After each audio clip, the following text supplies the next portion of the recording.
Number one. Thanks for checking out another Joe's Productions video. In this lecture, we're going to take a look at Spanish colonization of the quote-unquote New World and really focus on what they were doing in what would become the United States of America. So if you're an APUSH student, a U.S. history student, a freak or geek on the internet, I hope you enjoy. And so this story of Spanish colonization really begins with one man getting lost, looking for a water route to Asia, and that of course happens in 1492. You know who sailed the ocean blue. That is Christopher Columbus. And he doesn't get to India, he gets to the Bahamas in October, and his mission was a failure. Not only was he a failure, he's not even the first one to get to the Western Hemisphere. There were Norse Vikings that had already done it. There are others who had already done it. But Columbus does something important. Now, for the first time, the world will never be the same again because the futures of 4 continents are now connected. And what happens is Columbus gets there, he makes a couple of voyages, 4, and his arrival in the quote-unquote New World sparks this Columbian exchange. A whole new world emerges.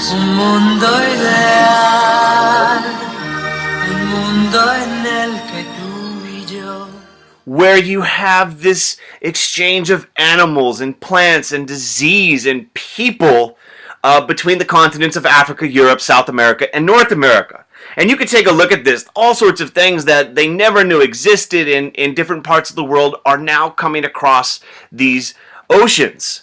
It is a variety of items, and I'll just point out a couple of important ones. Smallpox. Smallpox was not a part of Native American life in the Western Hemisphere before 1492. And it's really going to be smallpox and other diseases from Europe and Africa that are going to lead to a massive population decline for the native people of the Western Hemisphere. Other things, well, they get them back because something they didn't have in Europe, syphilis. So syphilis comes from the New World and goes to Europe and causes all sorts of havoc.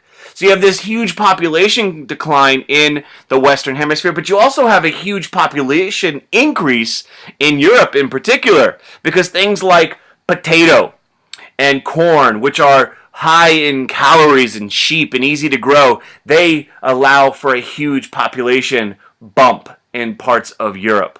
So this Columbian exchange is taking place, and it reshapes the world in whole new ways. One example that's going to have a huge impact is going to be the introduction of the horse in the Western Hemisphere. A lot of people have this image of Native Americans riding horses and doing all sorts of different things like hunting or gathering, but the horse didn't exist before 1492. Spanish conquistadors introduced the horse, as do other European explorers, and this is going to have a huge impact. Not all of it positive. In fact, for a lot of Native Americans, suddenly now they're going to have this new animal that's going to allow them to increase the size of their range, and they're going to come into contact with other Native American groups, and this is going to increase warfare between Native American tribes. So the horse is just one example of how this European invasion of the New World is going to shape the lives of Native people. Now, one of the things that happens is Spain's the first, but other countries are quick to follow. You got Portugal, you got France, you got Dutch. And what happens is the two Catholic countries, Spain and Portugal, work out a deal. And they basically figure out this is mine and this is mine. And it's worked out in this Treaty of Tordesillas. In 1494, with the work of the help of the Pope, they come up with this deal where they create this imaginary line right there along the globe, and on the west of that line would be Spanish territory, and on the east of that line would be Portuguese territory. Now, if you're looking at it, you're probably thinking, Portugal got screwed. Well, the reality is in 1494, they didn't really know how big these continents were, and so there was this kind of, ignorance in this deal. Spain, Portugal are going to split up the New World. Now, I would always like to think about the Treaty of Tordesillas. and think about tortillas, and it's a really kind of stupid way of remembering things for the test. Spain hits the jackpot. And what I mean by that is there were a number of Native American societies, a huge number, but two in particular had enormous wealth. Their populations were the equivalent of European cities at the time. They were highly advanced civilizations and they had enormous wealth. And what happens is the Spanish come across them and conquer them. Let's not forget what the Spanish found when they came to the New World. Gold. Mountains of it. In fact, you get, of course, Cortez in 1522 conquering the Aztec Empire, and Francisco Pizarro in 1532 conquering the Incan. Now, for us that are studying for APUSH, this is not important, except that it is because one of the reasons why not a lot of Spanish colonists are going to go north is because the wealth was in places like Mexico, Peru, Cuba, and the other parts of the Caribbean. So this is happening, but there are many conquistadors who are going to be looking for the next jackpot. Why, for years they've been ravaging the New World of its most precious resources. In fact, you get all sorts of explorers. You get Vasco Nunez Balboa, who discovers the Pacific Ocean. The native people already knew it was there, and he gets this Spanish claim to this part of the world. You get Magellan, who in 1519 leaves Spain with 5 ships, goes all the way around South America, gets to the Philippines, and is killed. But one of his ships in 1522 makes it back, being the first to circumnavigate the globe. You get Juan Ponce de Leon in 1513 looking through Florida, looking for gold, looking for a fountain of youth, all these different theories about what he was looking for, but he's looking for wealth. He thought Florida was an island, very limited knowledge of what they're looking at. And eventually, Ponce de Leon is killed by a Native American arrow when they resisted his encroachment on their land. You get a guy by the name of Francisco Coronado in 1540 who's looking for these fabled golden cities, and he's going into the southwest, and he's looking in today what is New Mexico. He gets all the way towards what is today Kansas, and he's looking for this wealth, and instead he finds Adobe Pueblo Native American tribes. But you have the Spanish looking for these opportunities. And the Spanish Empire grows. And like I said, the center of the empire, the concentration where the most people are going to go, are going to be in what is today Peru, in Mexico, in the Caribbean. Very few people are going to go up into what is today the United States. And that's important to know for those of you taking APUSH. Now here's the thing that happens. The Spanish had this very complex, confusing relationship with the native people. And it was based upon this assumption that these people that they were coming into contact, these complex societies, they were nothing more than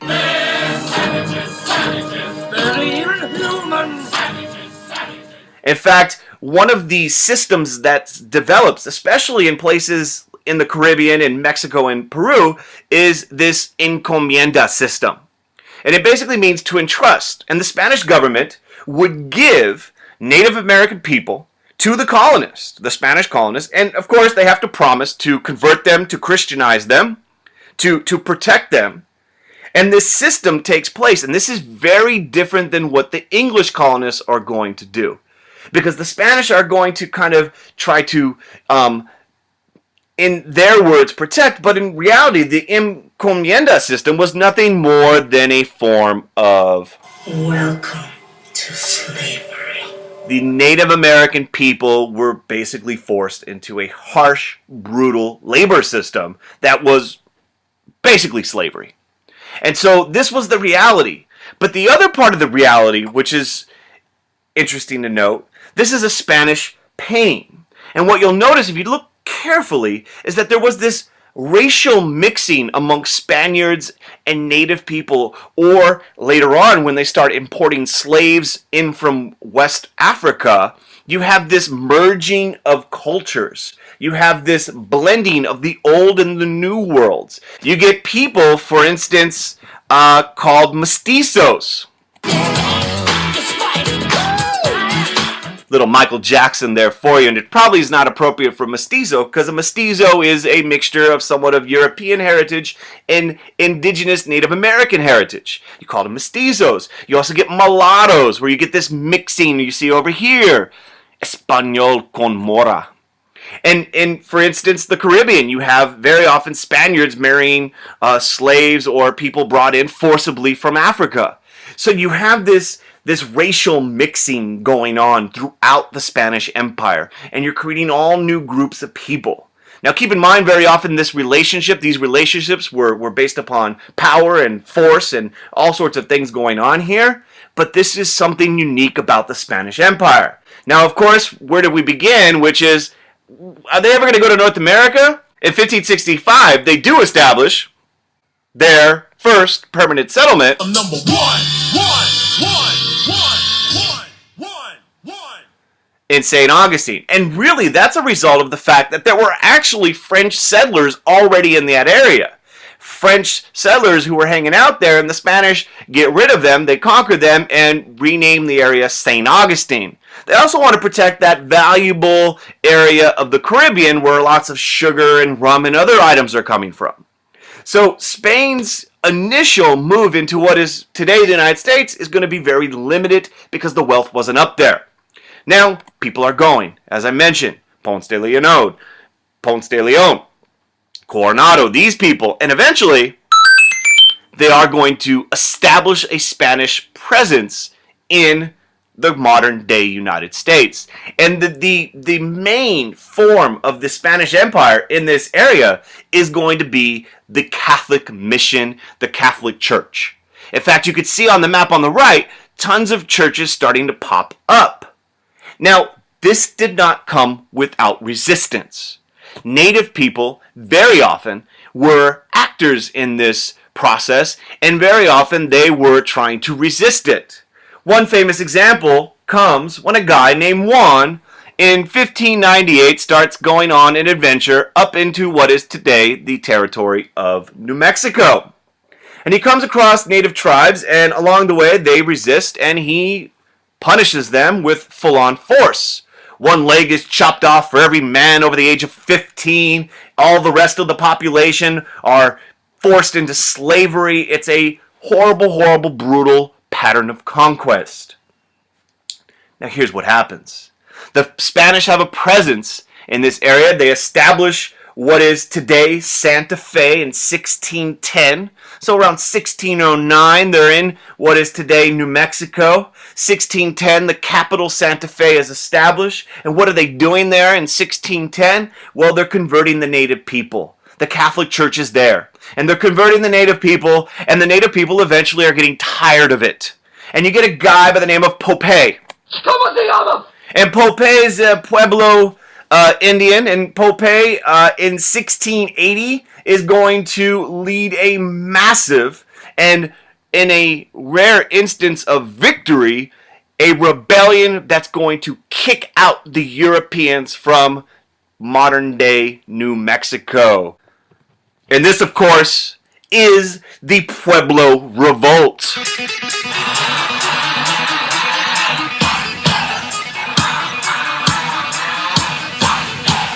Hundreds of Spanish colonists are killed. The Catholic institutions, the missions, the churches in the area are destroyed by the native people. They actually put one of their own ceremonial Native American religious institutions on top of the Catholic Church, and it is a victory for 12 years. For 12 years, the Spanish are kicked out of this region, and it's not until 1692 that they come back. And when they come back, they have to accommodate some aspects of Native American culture. They have to respect it a little bit more because they know the natives, at least at this moment, have the numbers. And they can, and they will, and they've shown that they're able to rebel. So the Pueblo Revolt, a success for 12 years, the Spanish come back, and the natives are able to continue some of their religious practices while implementing and blending some of the Catholic ones that are being imposed upon them. Spain continues to grow.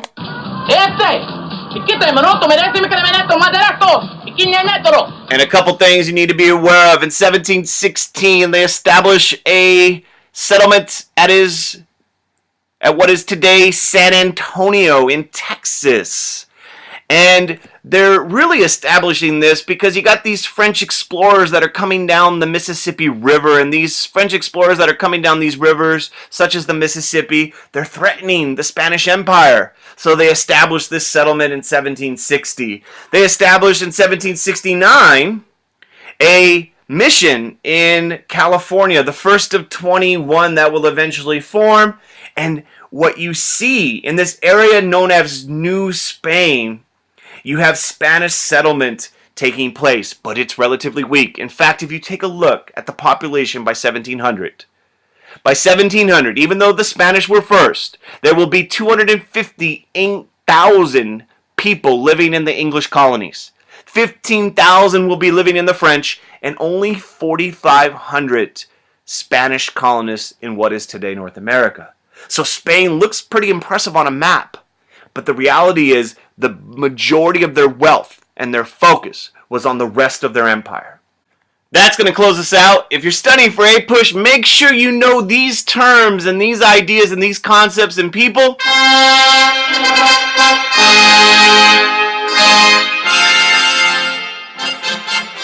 And if you're just learning for the sake of learning, thank you for checking out my video on Spanish colonization in the quote-unquote New World. Make sure you subscribe to Joe's Productions. Make sure you like the video. Post comments. Ask questions. I'll try to reply.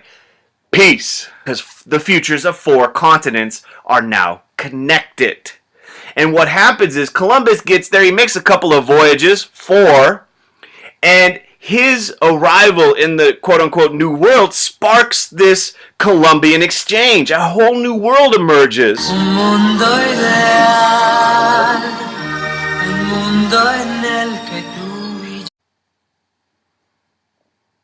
number one. Thanks for checking out another Joe's Productions video.